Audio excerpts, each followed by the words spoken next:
central Oklahoma, northwestern Logan County in central Oklahoma, northwestern Payne County in central Oklahoma, Garfield County in northern Oklahoma, Noble County in northern Oklahoma, Southeastern Major County in northwestern Oklahoma until 6:45 p.m. Central Daylight Time. At 3:39 p.m. Central Daylight Time, Doppler radar indicated thunderstorms producing heavy rain across the warned area. Between 1 and 3 inches of rain have fallen. Flash flooding is ongoing or expected to begin shortly.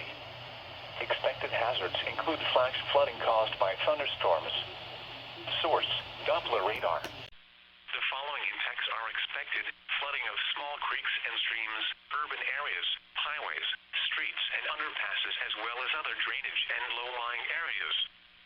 Some locations that will experience flash flooding include Enid, Stillwater, Harry, Fairview, Lacomas, Garber, Morrison, Lahoma, Glencoe, Covington, Billings, Ringwood, Drummond, Red Rock, Marshall, Kremlin, Breckenridge, Ames, Maynell, and Marland.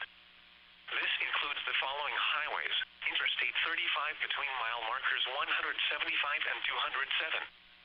Additional rainfall amounts of 1 to 3 inches are possible in the warned area.